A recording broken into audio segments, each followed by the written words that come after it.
What's going on YouTube? It's your boy Cat Life here, bringing you another Yu-Gi-Oh! Master Duel video, and today we are going to be playing Sky Strikers with DPE. Now, this deck is still incredible. I do not care to go against Floowandereeze when playing this deck, and you're going to be seeing in this video as this deck just literally destroys them. I am not sure why we destroyed them so easily with this deck, but as long as you play smart, you should be able to beat them, especially if they activate Dimension Shifter. With Shifter going to the graveyard, you usually just play around it, right? You know that they can't OTK for game by turn 2. So you literally are safe to probably just like chill for the most part. But like I said, guys, this deck is actually insane, and it really comes down to your Mecha Widow Anchor, as this card is able to not only snatch their monster but also negate their effects, which is going to stop them from doing any of their extra normal summons. Plus we do have the Ash Blossoms, and then we have the Effect Veilers, and then we have also 3 Imperms, and you guys know I like to play the Breakthrough skill. Now I could play Crossout Designator, but to be honest, I don't really see Crossout helping me too much when playing against them. So yeah, anyways guys, I hope that you enjoyed the video. Thank you all for supporting. If you're new to the channel, hit the like button, also hit the sub button. I would really appreciate it. And once again, if you are a Sky Striker main like I am, hopefully you enjoy this video. See ya. Alright, so we are going to be going second, and they are immediately going to go ahead and start off with the Dimension Shifter. Now, this card is very annoying, especially for Sky Strikers, because we do not want our cards to be banished. We do want it in the graveyard, but fortunately for us, they are not able to OTK. So as you're going to see, they're going to go ahead and grab themselves a map, and then from map, they are going to go ahead and summon out, I believe it's the Robina, which is going to go ahead and banish the, what did they go for? I think they went for the Stry here, which means they had an Eaglin in their hand. Or if they didn't, then they would just go ahead and get Eaglin, right? But they get the Stry, and it's because the Eaglin is there. So they do grab themselves a barrier statue. From there, they are gonna summon out the Stry. Oh, I guess they didn't have the Stry. Oh, there's the Eaglin. There we go. I knew they had an Eaglin in their hand because I was trying to remember this duel. But anyways, they are gonna summon out the M-Pen. And now with the M-Pen, they're gonna go ahead and get out the Eaglin to chain block. To be honest, we can't do anything about this as of right now. So it's really just us watching to see what they grab. I noticed that they do grab themselves their trap card, and they summon out a barrier statue. Now usually barrier statue is really annoying, but because we only play like basically 2 monsters in this deck, and both of them have 1500, it really doesn't stop us. So they are gonna go ahead and summon out the Eaglin on my turn after I put 1 card face down.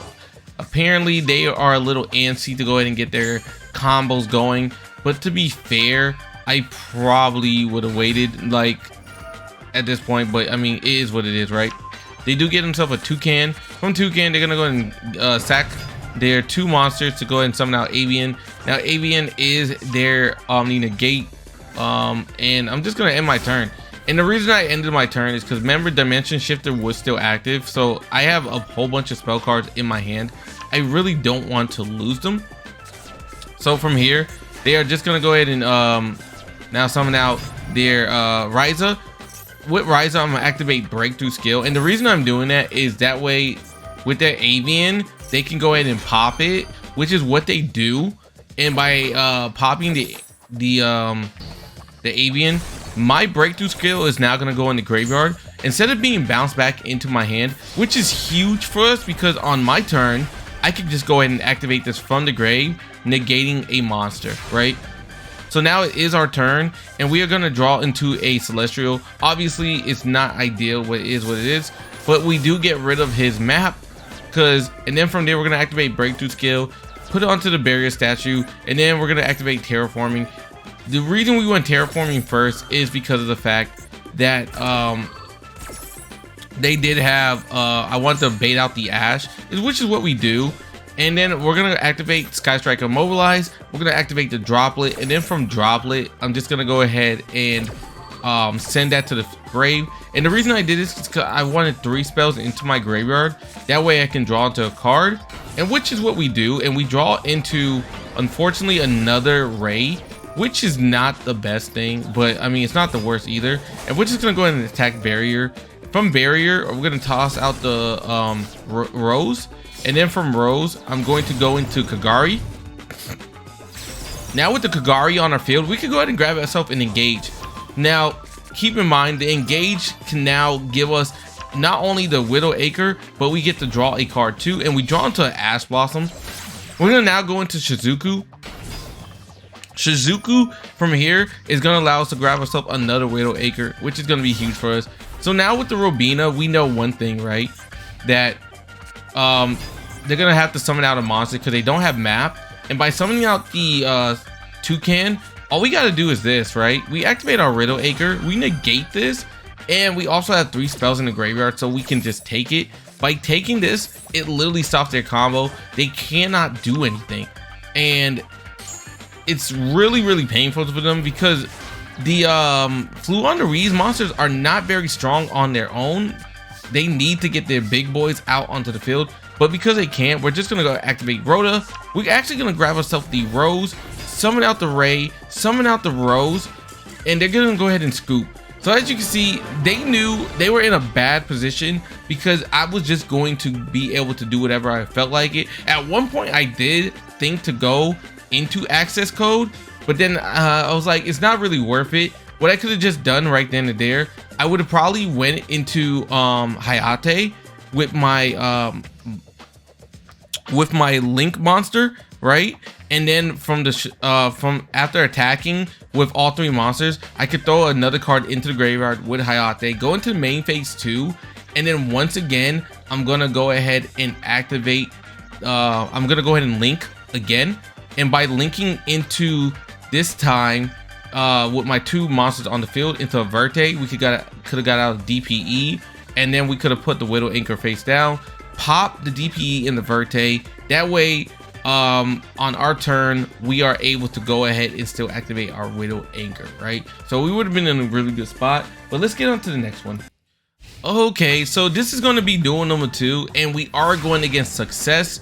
Now, Success is another Floowandereeze player, and we're gonna have to go ahead and stop him. I decided to activate Lightning Storm. He's gonna go ahead and cross out Robina and then activate the power of Dimension Shifter. So super annoying, as I don't want to go ahead and lose any more cards into our banner zone. I really wanted our Lightning Storm to go into the graveyard, but we can't. So I'm just gonna go ahead and end our turn. They do have the Robina in the grave, which is going to be huge for them, and then they do actually get a map. The map is going to show off the Eaglin. They're going to go ahead and toss out the Stride. From Stride, they're going to go ahead and activate Robina's effect and Eaglin's effect and Stride's effect, bringing back the Stride and the Robina into the hand. Now at this point, I'm thinking, dang, I can't really chain block, but then they really did make the mistake of bringing all their monsters out the banner zone, which is something you don't really want to do as a Floowandereeze player. You want to keep at least 1 card in there, that way you can chain block, but they didn't. But do keep in mind, they still have not used their normal summon yet, so they're still good to go to do what they want, which is how they get out the M-Pen. From the M-Pen, they're gonna go and activate the Eaglin's ability to chain block once more, which is why I went ahead and actually asked the Robina, because I knew I couldn't ask his M-Pen, right? Because of the chain blocking. Anyways, he does get his spell card onto the field, which is going to be super annoying, but you know what? It is what it is. I just have to play around it. It was kind of weird that he didn't grab his trap card, but I thought maybe because of Floowandereeze map was probably the reason, right? So anyways, we are going to activate Ragecki. I'm going to just go ahead and destroy that. He's going to activate the power of his map, which is going to allow him to basically just summon out a monster on our turn. He's going to summon out the Eaglin, and he makes a really big mistake here. Pay attention. So I feel like when playing against Sky Strikers, people are sometimes kind of confused on what to do, which is crazy because Sky Strikers has been in this game since this game came out, right? They should at least know how to play against this, but they don't. Anyways, they are gonna go ahead and get out the Robina, and they're gonna summon out Raye. And this is when I said they made a mistake. why would you sacrifice the power of Roze when you know that Raye has an ability to go ahead and quick effect? So even though he selects us, we're gonna go ahead and quick effect. By quick effecting, we can go ahead and summon out a Link Sky Striker card, which I'm gonna summon out the Hayate, and then from there I can just go ahead and attack. Now we can go ahead and put a Sky Striker card into our graveyard, and then from here we can go and immediately summon out the Kagari. Now if he would have just sacrificed our Raye, he would not have to deal with this, which is going to be an issue for him now, right? Because now we can activate the engage, which unfortunately it does get hit with Ash, but that's okay because we do have the Fusion Destiny, and that to me is of more importance in my honest opinion. So with the power of Fusion Destiny, we can go ahead and put DPE onto the field, allowing us to destroy something. So right here I am going to go ahead and destroy his little what do you call it, an unexplored woods card, which wins, which is going to be really annoying. And then from here he is going to still have the map. I am gonna actually wait for him to activate map, to be honest, because once he activates map, if he had another map into his hand, he could not basically use his effect. So you're about to see, he is gonna get the Pot of Prosperity. From Pot of Prosperity, he's gonna go ahead and get, I think he grabs the Ryza. I could be, no, he grabs the Toucan. So with Toucan there, he is going to go ahead and reveal. I'm gonna now go ahead and activate DPE's ability, and then we're gonna go ahead and destroy that, which is going to cause him to not be able to activate his map. So now he's forced to just go ahead and activate the regular effects. Now I'm gonna be honest with you, I feel like he misplays again, right? And this is what it all comes down to. People just constantly misplaying. Because if I remember correctly, he did grab himself the barrier statue. Let's actually look at the logs. I do remember the barrier statue coming through. Let's see.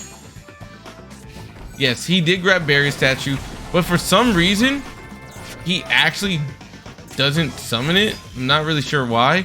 And then he attacks our Hayate, and so from there I can just go ahead and grab ourselves a Shizuku, which is gonna grab ourselves the Widow Acre.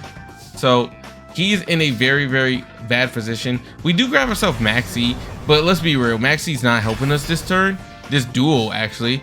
So from here, I'm just gonna go ahead and attack. I was gonna attack again. We're gonna get another Widow Acre. I was gonna pop back row, but they just decided to go ahead and scoop. So let's get into the next one. All right, this is gonna be the last duel, and once again we are going against Floowandereeze. Now obviously this is a deck that literally just stops Floowandereeze, as not only do people just misplay against Sky Strikers, or they just completely underestimate it. Plus on top of that, it is very nice to know that we do have ourselves a wind monster that we could special summon that is stronger than their barrier statue, so that is really good. But anyways, this is what we open up with. Call by the Grave. Call by the Grave is going to be really, really useless for us, especially against this deck, unless we do happen to go first and they activate, you know, like their dimension shifter. But that never seems to happen. As you can see, we're constantly going second, which is not too bad as we are going second deck. Anyways, we do grab ourselves a Ash Blossom. I'm going to activate Upstart Goblin. He's going to activate Dreaming Town. With Dreaming Town, he's going to go ahead and do all his other shenanigans. Summon out the Robina, which is fine. He's going to activate Robina's ability. I'm going to Ash that, which is going to basically stop the rest of his combo. So his trap card does get wasted, which is nice to see. I'm going to activate Upstart again, which is going to grab ourselves another Sky Striker. We're going to go ahead and attack. Now from here, I can go ahead and summon out another Sky Striker, which is going to be Shizuku, and then I can summon out Roze. Now, unfortunately, right, I cannot really do anything about the M-Pen, which is why I'm forced to go ahead and do this. I have to go ahead and get basically another card into our graveyard, another spell. That way I can go ahead and take his M-Pen away from him, and now we can go into DPE, right?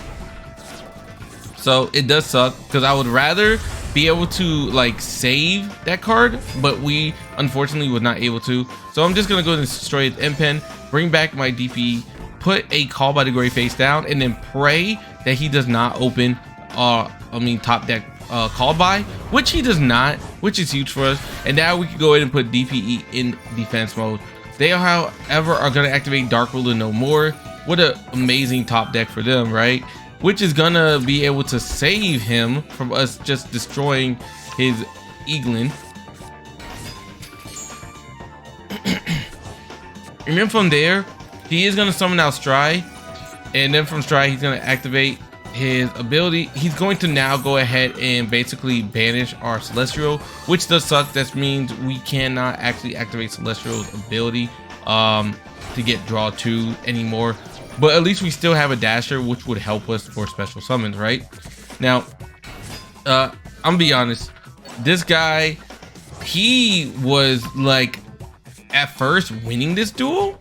As you can see, like he had full combo and everything. He decided to go ahead and bounce us back. There's nothing I can really do about this, as we're just gonna be forced to take damage here, right? Which sucks. And then our DPE does get sent back into the deck, and we have no way of getting DPE out again. But luckily for Dark Ruler no more, we do not take damage, which is huge for us, right? So anyways, without DPE onto the field, you're probably wondering, what the hell can I do to win this? Well, I'm just gonna go ahead and summon out Hayate immediately, and we're just gonna go ahead and attack, get rid of this thing. I could go ahead and toss a card into the graveyard. I'm gonna toss a Raye in a grave, and then from here I'm gonna go ahead and link into a Kagari. By linking into Kagari, I'm gonna activate its ability, get the engage back. Now I'm trying to remember if we got ashed here. I don't think we did. No, we did not. But we are able to go ahead and grab ourselves a Widow Acre. From the Widow Acre, I'm going to go into Shizuku. And then I'm going to play 2 cards face down. And then finally grab ourselves a Mecha Module Multi-Row. Mecha Module Multi-Row would be really, really good for us next turn. But unfortunately, we need a Sky Striker card to be played, right? So bad news for us is we're not going to open up with a Sky Striker card next turn, unfortunately, but we are at least able to stop this combo, right? So we're going to take the Eaglin away from him and just basically negate this. So by negating this right here, he cannot activate any of the other cards, which is very good for us, but it does buy ourselves 1 turn.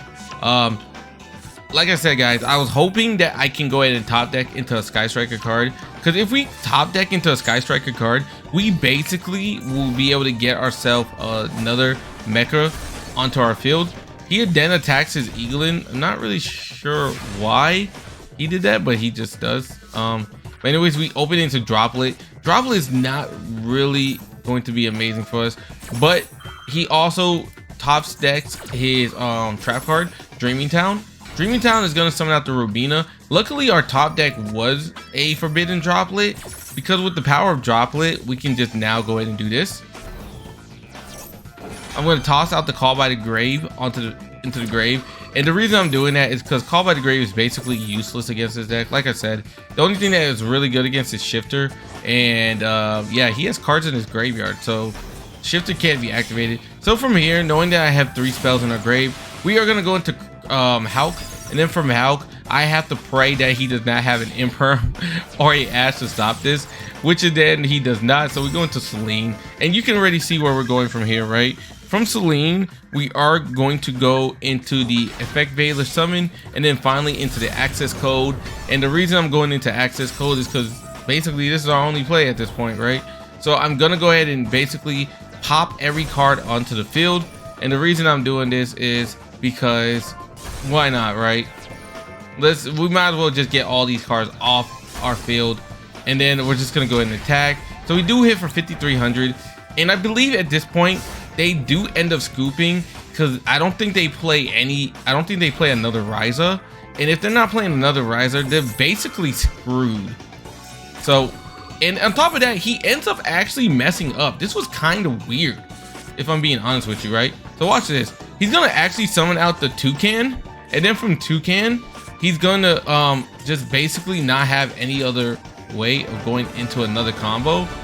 And I'm not really sure why he did that, but he just does. So he ends up scooping. So as you can see, this deck beats Floowandereeze. It basically handles it. Plus, with the power of people just playing dumb, it also helps as well, you know. But anyways, if you liked the video, hit the like button, hit the comment button. Thank you all for supporting. I'm signing out. If my voice was bothering you guys, I am sick. So yeah, my voice is actually hurting. But anyways, thank you all for tuning in. Have a wonderful day. Thank you. See ya.